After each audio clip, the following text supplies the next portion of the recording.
जय मसीह की हालेलुया। मैं डॉक्टर मालती मंत एबीसी हिंगना चर्च से सेवकाई कर रही हूँ और तारीफ़ करती हूँ कि खुदावन मुझे हमेशा एक वचन देता है जो मैं आप लोगों से शेयर कर सकती हूँ। और तारीफ़ करती हूँ वचन सुन के खुदावन आपकी ज़िंदगी में कार्य करे और जैसा खुदावन चाहता है वैसा आप बनते जाइए। हम मत्ती के 13वें चैप्टर में पहुँच गए हैं और अगला जो बातें बस शेयर करें वो शीर्षक है बीज बोने वाले दृष्टांत की व्याख्या। ऐसा यीशु मसीह बता रहे हैं और हम धीरे धीरे वचन द्वारा सीखते चले जाएंगे। 18वें वचन में बोलता है, अब तुम बोने वाले के दृष्टांत का अर्थ सुनो। मतलब बता रहे हैं कि जो दृष्टांत बताए, अब यीशु मसीह खुद बता रहे हैं कि जो दृष्टांत बताता हूँ उसका व्याख्या अब तुम सुनो। ऐसा अपने चेलों को सिखाते हैं। 19वें वचन में बोलते हैं, जो कोई राज्य का वचन सुनकर नहीं समझता, उसके मन में जो कुछ बोया गया था उसे वह दुष्ट आकर छीन ले जाता है। राज्य का वचन मतलब ये होता है कि यहोवा परमेश्वर ने कभी भी किसी से झगड़ा नहीं किया। यहोवा परमेश्वर हमेशा हर किसी को माफ़ करते चले गए।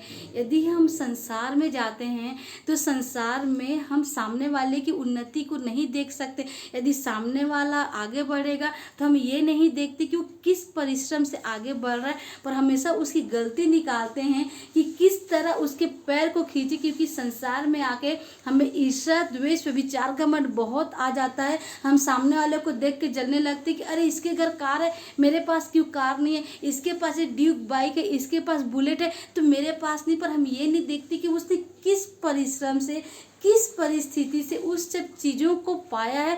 तो हमें उसके जैसा खुदावन से प्रार्थना करना है कि खुदावन इनको सांसारिक चीज़ें मिल रही है, मिलने दे, तो खुदावन तू मुझे आत्मिक चीज़ें दे। क्योंकि खुदावन को पता है कि हमें किस चीज़ की घटी है। खुदावन उस चीज़ को हमारी ज़िंदगी में बराबर पूरा करते चला जाएगा। तो हमें वचन को सीख के परमेश्वर जैसे बनना है।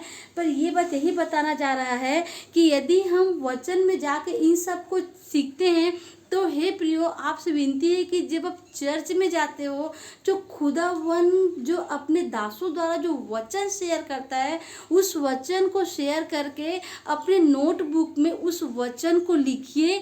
और जो आपके परमेश्वर के दास ने, जो मैन ऑफ गॉड ने जो वचन बताया उस वचन को मनन करते आइए और घर में आके अपना एक्स्ट्रा समय दीजिए, घुटना टेक के खुदावन से प्रार्थना कीजिए, इस जीवित कलाम को पढ़िए और जो वचन आपने सीखा था उसको बार बार मनन करना।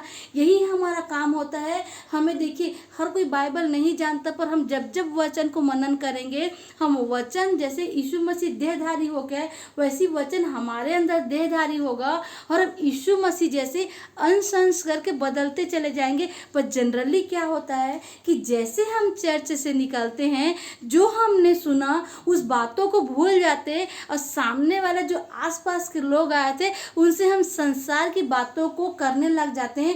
मतलब शैतान सबसे इसी चीज़ों से चिढ़ता है कि जब हम चर्च जाते हैं, चर्च में वचन सुनते हैं, वचन पे मनन करते हैं और मनन करके हम जो यीशु मसीह जैसे बदलते चले जाते हैं, इसीलिए वो हमारे बीच में लोगों को लेके आता है ताकि जो वचन हमने सुना था उस वचन को वो चुरा ले।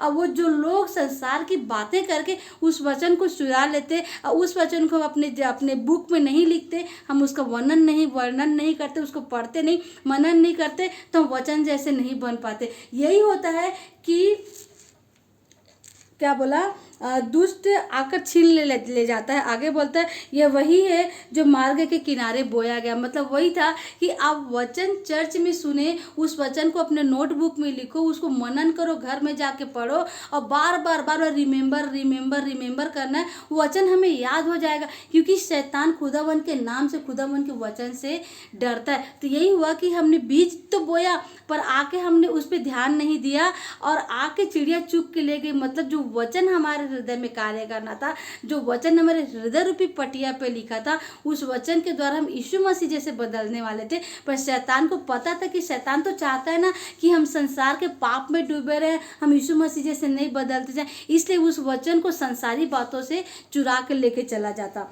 अगला बोला गया है 20वें वचन पे, और जो पथरीली भूमि पर बोया गया वह यह है। मतलब जब वचन को बोए तो पथरीली भूमि पे गिरा, उस पे मिट्टी नहीं मिली। आगे बोलता है, जो वचन सुनकर तुरंत आनंद से मान लेता है, पर अपने जड़ ना रहने के कारण वह थोड़े ही दिन का है। मतलब इसलिए बोला कि हमने वचन तो सुना, हमने बहुत खुशी खुशी उस वचन को मान लिया।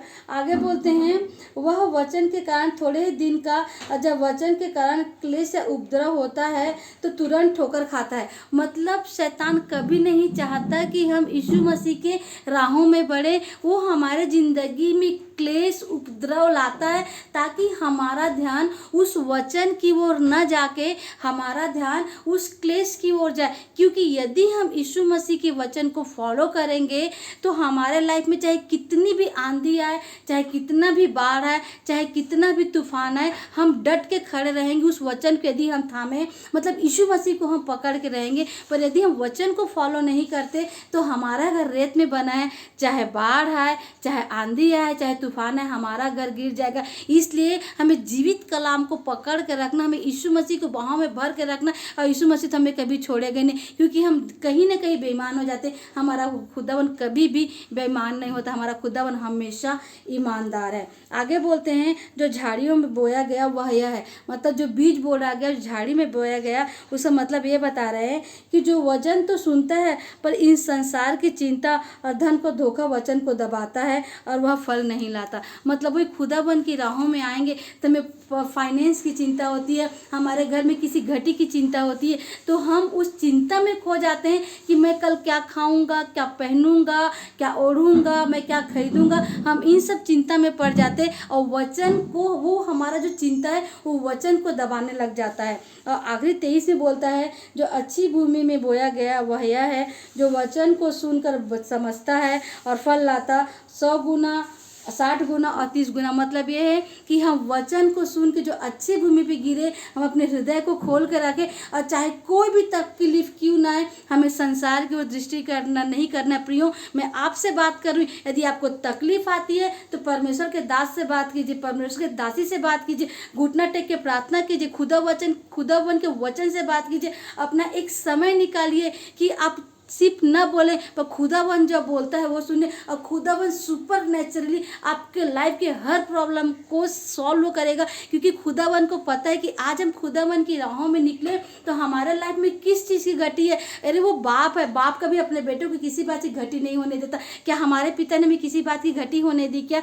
खुदावन ने हमें माता के गर्भ से चुन के रखा? जब हम माता के गर्भ में बन रहे थे प्रियो, तो खुदावन जानता था कि हमारा हृदय कैसा बन रहा है, हमारा हार्ट कैसा बन रहा है, हमारा लंग्स कैसा बन रहा है, हमारा किडनी कैसा बन रहा है। तो क्या हमारे हृदय की तकलीफ को खुदावन नहीं देखेगा? हे प्रियो, आपसे विनती की कोई भी तकलीफ हो तो खुदावन से बात करिए, और खुदावन अपने वचनों द्वारा आपसे बात करेगा, और सुपर नेचुरली खुदावन आपके हर तकलीफ को दूर करेगा। तारीफ करती खुदावन, ऐसे हमें सिखाते जाइए खुदा, और सारी आदर सारी महिमा आपको मिले। यीशु मसीह के नाम से मांगते हैं, आमीन आमीन आमीन।